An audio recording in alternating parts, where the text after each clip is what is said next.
Welcome to the सरकार classes. This is Kundan Singh और आज मैं आपको बताऊंगा 10 points behind success examination. Examination में सक्सेस होने के 10 फॉर्मूले, ये आप अच्छे से याद रखिए और मुझे कमेंट में जरूर बताना कि कौन सा फॉर्मूला या कौन सा मेथड आपको लगता है कि यार ये इफेक्टिव है, इससे नंबर बढ़ सकते हैं, जरूर बताना। तो पहला पॉइंट है टेक रेस्ट 1 डे बिफोर। एक दिन पहले, एग्जामिनेशन से एक दिन पहले अच्छी नींद लेना बहुत जरूरी है। अच्छी नींद का मतलब ये होता है कि अगर आप पेपर कर रहे हैं, पेपर करने जा रहे हैं, तो क्या होता है कि पूरे साल जितना भी आपने पढ़ाई करी है तो पूरे साल की बातें आपको याद रखनी है। और क्या होता है कि अगर आप पेपर से जस्ट पहले पढ़ रहे हैं तो वो बातें तो आपको याद रहेगा, लेकिन जो आपने पूरे साल टीचर की बातें सुनी है, मेंटर की बातें सुनी है, ट्यूशन टीचर की बातें सुनी है, तो वो बातें आपको याद नहीं आएगी। तो अच्छा से नींद लेंगे आप तो दिमाग को रेस्ट देंगे आप, तो क्योंकि क्या होता है कि दिमाग के अंदर बहुत पावर होती है। गीता में मैंने पढ़ा था कि एक दिमाग के अंदर 60 लाख बुक की बातें आ सकती है। तो कहने का मतलब ये है अच्छा से नींद लेंगे आप, पक्का पेपर अच्छा जाएगा, क्योंकि बस कूल काम होना बहुत जरूरी है। ठीक है, ये first point that you have to be remember. Second one is use pencil in extra time. जो 15 मिनट का एक्स्ट्रा टाइम मिलता है उसमें आप क्या करिए, पेंसिल ले जाइए, जो भी क्वेश्चंस के जो ऑब्जेक्टिव क्वेश्चंस होते हैं उसमें डॉट आंसर, जिसका इस एक का आंसर सी है, डॉट कर दीजिए।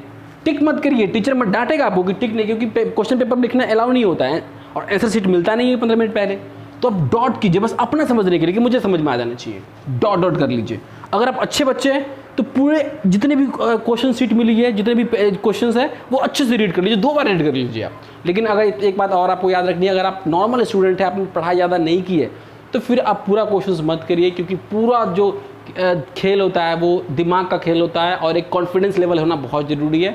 आप एक एक करके क्वेश्चन पढ़ते रहना, करते रहना, वो आपके लिए ज़्यादा बेटर रहेगा। जो थर्ड पॉइंट है, the left 2 line space for each question. हर एक क्वेश्चन के बीच में 2 लाइन का गैप होना बहुत जरूरी है, ताकि अट्रैक्टिव लगे। एक टीचर को ये पता नहीं होता है, जो कॉपी चेक कर रहा है उसे नहीं पता है कि चलिए आपका नाम आर्यन है और आपने बहुत अच्छा करके, आप बहुत अच्छा पढ़ाई करके आए, उसे नहीं पता है। उसे दिखाना है कि मैं बहुत पढ़ के आया हूँ। एक प्रॉपर फॉर्मेट होना चाहिए, 2 लाइन का गैप होना चाहिए, ताकि देख के अट्रैक्टिव लगे और अच्छे नंबर मिले आपको।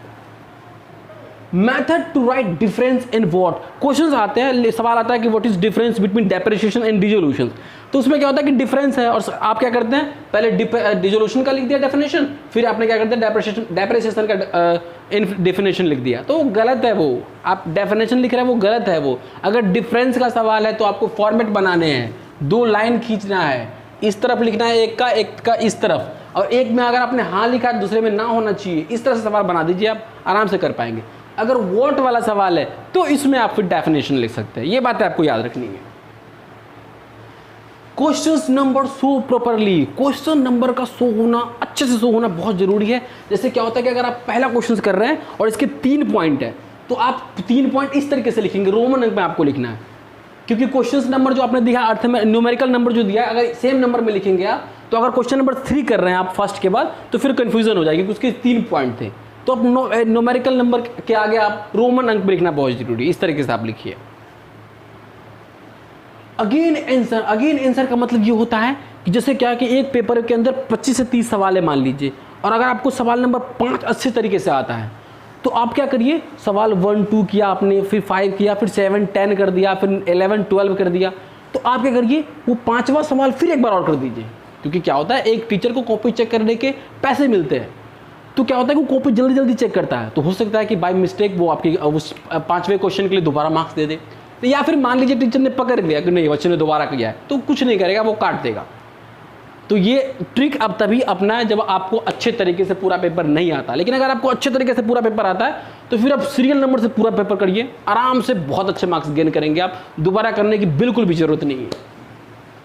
Don't left any questions. किसी भी तरीके से एक भी सवाल मत छोड़िए, पूरा पेपर करके आइए और पूरा आराम से कर पाएंगे। क्योंकि क्या होता है कि पूरे जितना भी आपने पूरे साल पढ़ाई की है तो आपको करना, या आपने पढ़ाई नहीं भी की है, क्योंकि मैं आपको बता दूं ये जरूरी नहीं है कि जो बहुत पढ़ के आता है पेपर उसी के अच्छे जाए। ये जरूर है कि जो 3 घंटे में अच्छा करके आएगा पेपर, उसको अच्छे मार्क्स मिलेंगे। तो ये बात आपको अच्छे से याद रखनी है कि बस वो 3 घंटे का जो टाइम होता है, वो उस 3 घंटे के टाइम में पूरा पेपर कर लीजिए और अच्छे नंबर पक्का आप ला पाएंगे।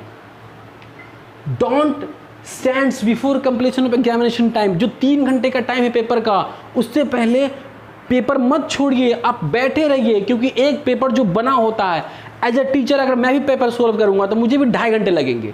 तो आप बच्चे कैसे 2 घंटे में पेपर कर लेते हैं? नहीं हो सकता है पेपर, वो 2 घंटे में आप नहीं कर सकते, 2.5 घंटे में पेपर आप नहीं कर सकते हैं।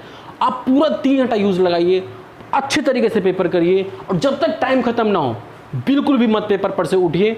और जैसे ही आप पेपर करने जा रहे हैं तो उससे पहले वॉशरूम हो लीजिए, पानी पी लीजिए, फुल प्रिपरेशन करके जाइए। ये बातें आपको याद रखनी है। और 10वां पॉइंट है to be confident. To be confident का मतलब ये होता है कि विश्वास का बड़ा होना बहुत ज़रूरी है। जैसे क्या करिए, आप पेपर देने जा रहे हैं तो आप आराम से ईयरफोन लगाइए, आप ऑटो से जा रहे हैं या बाइक से जा रहे हैं, रिलैक्स होकर जाइए, बिल्कुल भी किसी तरह का प्रेशर मत लीजिए दिमाग पर।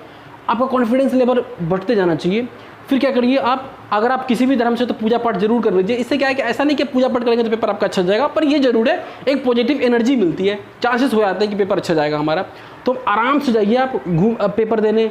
फिर क्या करेंगे, आप जैसे ही पेपर आपको मिला आराम से भगवान का नाम लीजिए, अगेन एंड अगेन क्वेश्चंस पढ़िए। अगर आपको पहला सवाल आपने पढ़ा और सवाल समझ में आ रहा है आपको, पक्का कर तभी कर लीजिए आप।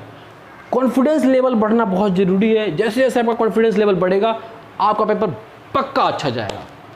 तो एट द एंड मैं आपको बता दूं एक बार और, इस 10 पॉइंट्स में से कौन सा पॉइंट आपको इफेक्टिव लिखता है आप कमेंट में जरूर बताएं। नमस्कार।